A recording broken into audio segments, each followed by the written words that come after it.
Hey guys, welcome back to Clownfish TV. This is Kneon, Geeky Sparkles sitting this video out. We're going to talk about the comic book industry getting outsourced.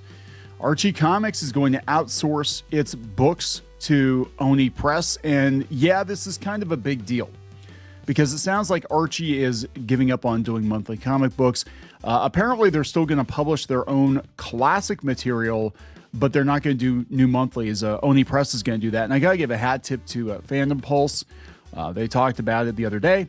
I just haven't had a chance to get to it yet. And this is actually very, very important news for comic book readers because this is a taste of what is to come, right? I think before it's all said and done, especially with this Netflix deal, I think we will see either Marvel or DC Comics give up on publishing comics themselves and pull a Hasbro and just license those comics out to somebody else that actually wants to publish comic books.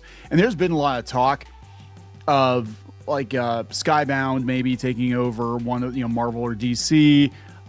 Rich Johnston was speculating that Mark Miller might take over DC Comics and then do it, run it through Dark Horse.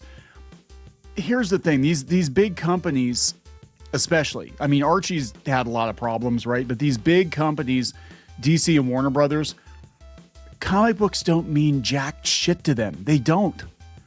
They strip mine the IP to make movies and TV shows and video games, but publishing comics, the margins are so slim and things right now are not great. From what I'm hearing, I mean, we don't know what comic books are actually selling right now. We have no idea.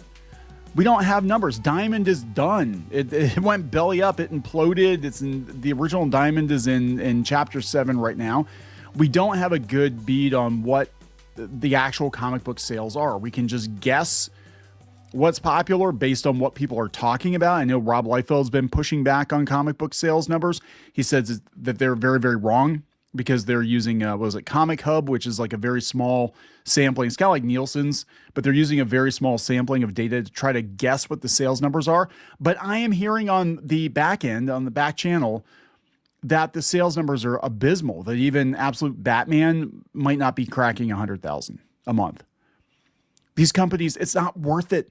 It is not worth it for them to publish comic books as much as you like comic books, right? So what they're going to do is they're going to outsource, offload this work, which is basically like making t-shirts or whatever, to them. It is literally, and I'll talk to you because I do have a history working on Disney Comics. Those of you who are new to the channel might not realize I actually did work on Disney Comics for, 10, 15 years, I think, something like that. Different publishers. I knew the deal. I knew a lot of people over at Disney Publishing Worldwide. And they actually came to me 2017. I think it was like 2017, which is how we got into talking about all this stuff. And they said that Disney was actually looking to outsource Marvel. They wanted to outsource Marvel Comics because it doesn't make sense for them to publish comic books, monthly comic books, and every other property that Disney owns. All that collective content goes into basically a bucket, and then they license it out to comic book publishers, and then you get access to, if you want to do Donald Duck books, or you want to do Mickey Mouse books, or Disney, princess books, or fairy books, or whatever it is. They have different packages that you can license out these characters. But they don't do any of it in-house. Disney tried to do publishing in-house back in the 90s, and it was a catastrophic cluster. Going back to the 50s, 60s, Dell was doing Disney Comics. They don't do it that way. Worldwide, they don't do it that way. So for them, it was very alien to, have Marvel Comics as a publisher. And before it's all said and done, Marvel Comics will probably not publish Marvel Comics. They will just be like Hasbro, and they'll just dole out the licenses to whoever pays the most, right? Which means we get Marvel Comics or DC Comics coming from, Dark Horse, or coming from Oni, or whoever wants to pay for it, whoever is still in the game, because it's not worth it for these big companies to do it anymore. But let's talk about the Archie situation here. Again, a hat tip to Fandom Pulse, but I don't want to show their paywalled article, so we'll go out to Daily Dead.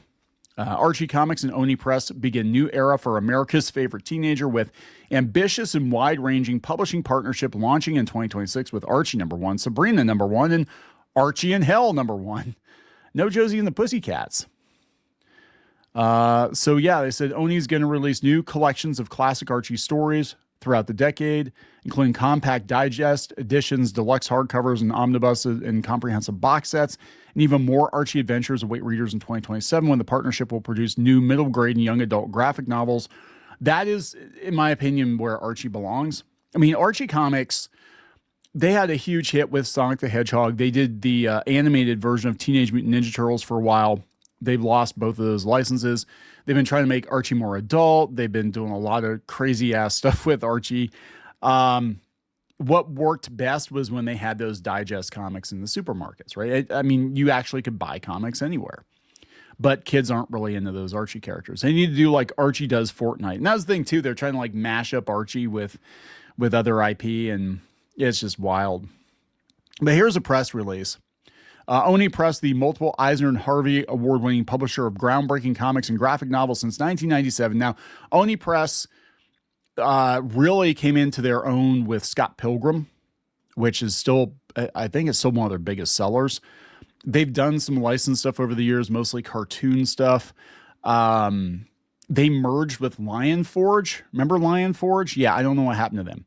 But Oni Press actually laid a bunch of people off too. So it's just like, I mean, this is kind of like reminds me of Sears and Kmart. Like, for those of you who remember, both Sears and Kmart were dying. So they kind of glommed onto each other. They went down together then.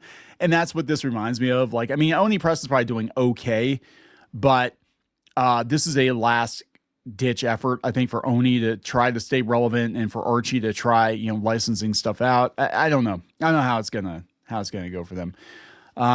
They said in the iconic, world-renowned Archie Comics are proud to unveil an ambitious and wide-ranging publishing partnership that will mark a milestone new beginning for Archie, Betty, Veronica, Jughead, Sabrina the Teenage Witch, Josie and the Pussycats, and the rest of Riverdale's most iconic characters, reimagined for monthly audiences. The joy of being young, the pain of growing up. In 2026, the fantastical, pure pop existence of America's favorite teenager will be thrown into overdrive as Archie Andrews reaches a once-in-a-lifetime crossroads between then and now, daydream and reality. What? The heat of the moment. Is he going to bang his teacher again? In the vast expanse of eternity across three daring... God, this is overselling it. All right. Look, here's the thing. They're going to publish the Archie comics, right? And this is Jesse Goldwater, the senior VP of creative at Archie. At the heart of everything we do, Archie's representation on the printed page is always the starting point for each great leap forward our company has experienced from our very first conversations with Hunter, Sierra, and the Oni team. We knew that they were the ideal partners to write new chapters for Riverdale, one that's faithful to the past. Well, that'd be nice.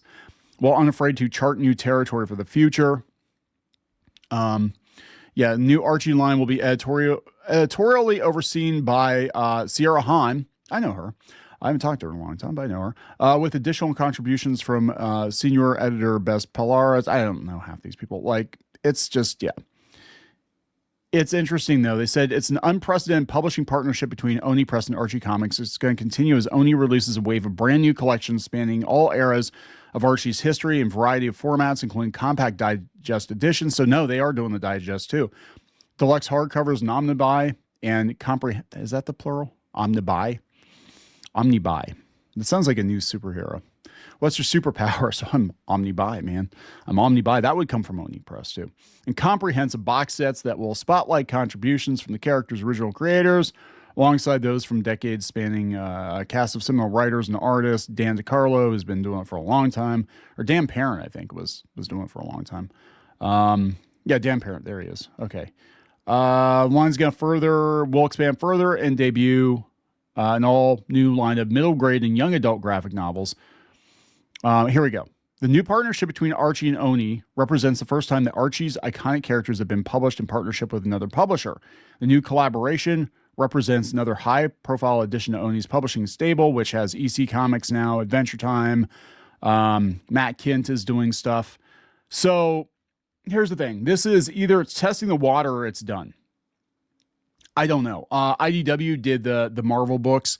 And my understanding, talking to people I know who are familiar with the situation, is that IDW scrubbed out. They screwed up. But the plan was to look at them possibly to take over the main line, or at least look at the viability of letting an IDW or somebody else come in and do the main line, Boom or whoever it is.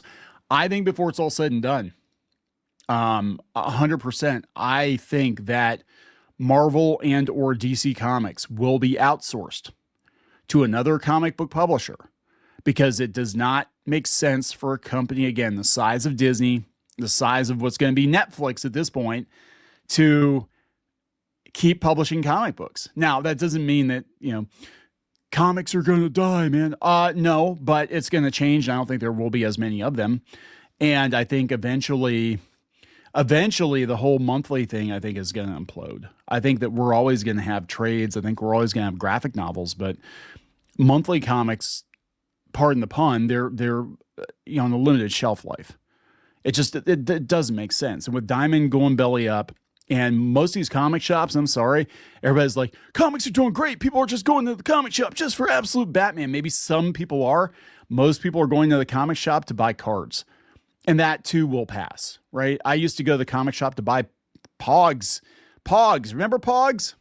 Yeah, that was a big thing in the 90s. So we bought comics and we bought Pogs at the same place. So I would buy my comic books, my monthly comic books, and my little brothers, they'd get Pogs. And I would buy the Pogs. Things come and go all the time, right? Pokemon cards have been consistently popular, but realistically, how long can you own a brick and mortar retail location that sells secondhand Pokemon cards and secondhand Magic cards, right? Some people are already getting out of that. And, Hasbro just keeps going back and reprinting stuff over and over and over again. I don't know what to tell you. Like, it's just like, it's going to change. Now, the flip side is the stuff that gets outsourced, it might actually be better. And I think what happens is a lot of these publishers just assume that they're going to be publishing forever because they've been publishing forever.